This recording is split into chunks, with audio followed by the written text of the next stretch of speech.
ఎలా సాధ్యమైనాయి అంటే ఇందిరమ్మ రాజ్యంలో పేదల పరిపాలన వచ్చినందుకే సాధ్యమైంది. ఇవాళ అన్ని మనమే ఉన్నాం.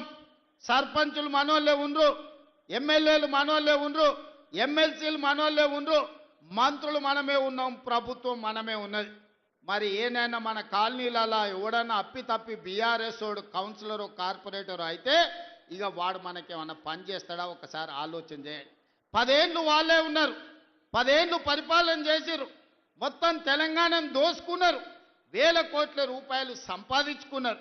ఆస్తులు సంపాదించుకుంటే పర్వాలేదు, 7 అంతస్తుల మేడలు కట్టుకుంటే పర్వాలేదు, కానీ పెళ్ళా మొగుడు ఫోన్లలో మాట్లాడుకుంటే కూడా ఫోన్లు విన్నారా? ఇంత సిగ్గు తప్పినోడు ఎవడన్నా ఉంటాడా? వాళ్ళ బతుకు చెడా పెళ్ళ మొగుడు మాట్లాడుకుంటే కూడా గా జోలి ఇంట ఆడా ఎవడన్నా? జడ్జిలను వదలలే, జర్నలిస్టులను వదలలే, ప్రతిపక్ష నాయకులను వదలలే, పెళ్ళ మొగుడు జోలి వదలలే, సినిమా తారాలు మాట్లాడుకుంటుంటే వాళ్ళను కూడా వదలలే. ఎవడు ఏది మాట్లాడుకున్నా వాని ఫోన్లలో ఏం మాట్లాడుకుంటుండో వీడికి ఎందుకయా? వీడేమన్నా మనిషేనా? అసలు మానవ జన్మ ఎత్తడానికి అర్హత ఉందా? మంది ఫోన్లు తినేటోడు అసలు మనిషా? అన్నం తినేటోడు ఎవడన్నా పెళ్ళ మొగుడు మాట్లాడుకునేది వింటారా? అట్లాంటి సన్నాసులకు మన పోలీసు వాళ్ళు నోటీస్ ఇచ్చారు. మా జాతిపితకు నోటీస్ ఇస్తారని. ఎవరికిరా నువ్వు జాతిపితవు? ఎవడు నీ జాతి? వినోద్రావు నీ జాత? ఎర్రబల్లి దయాకరావు నీ జాత? కుక్కడపల్లి కృష్ణారావు గారు నీ జాత? లేకపోతే తన్నీరు హరీష్ రావు గారు నీ జాత? నీ జాతికి పిత ఉండొచ్చు, మాకు మా నల్గొండకో లేకపోతే మా పాలమూరుకు నీ జాతితో ఏం పని? నీ జాతి ఏంది? నీ నీతి ఏంది?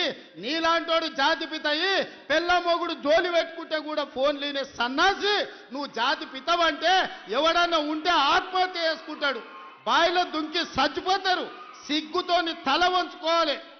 ఇట్లాంటి ఘోరమైన క్రూరమైన నేరాలు చేస్తే పోలీసు వాళ్ళు పట్టుకొచ్చినట్టు వానికి ముఖానికి ముసుగు తొడిగి కండ్ల కాడికి ఇట్లా పొక్కలు పెట్టి పట్టుకొస్తారు. ఆయన ముఖం మందికి చూపియొద్దండి.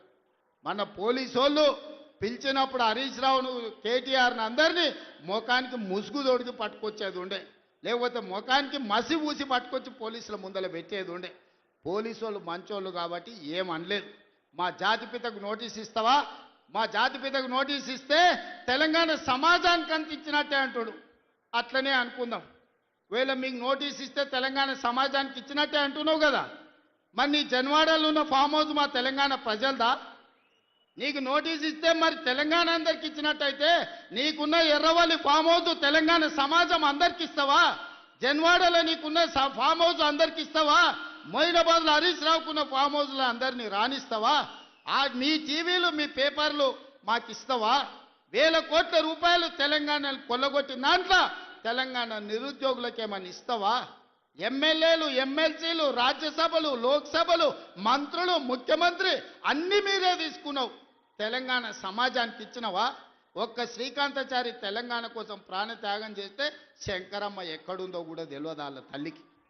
కనీసం మొట్టమొదట తెలంగాణ కోసం ప్రాణత్యాగం చేసుకున్న శ్రీకాంతాచారి తల్లి కూడా చిన్న బాధ్యత ఇవ్వకపోతివే. జాతిపిత అంటే ఎవరయ్యా అంటే తెలంగాణ కోసం సర్వం త్యాగం చేసిన ప్రొఫెసర్ జయశంకర్ జాతిపిత అవుతాడు.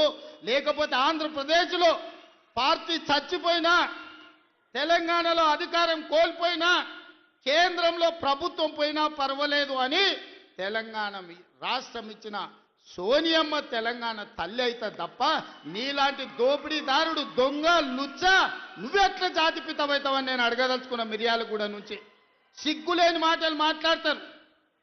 ఇవాళ చేసిన తప్పులకు తల వంచుకొని ముక్కు నేలకు రాయాలి. తెలంగాణ సమాజం ముందల తెలంగాణ సమాజాన్ని క్షమాపణ అడగాలే తప్ప ఇవాళ ఇంకా సిగ్గులేని మాటలు మాట్లాడుకుంటా బీఆర్ఎస్ వాళ్ళు తిరుగుతారు.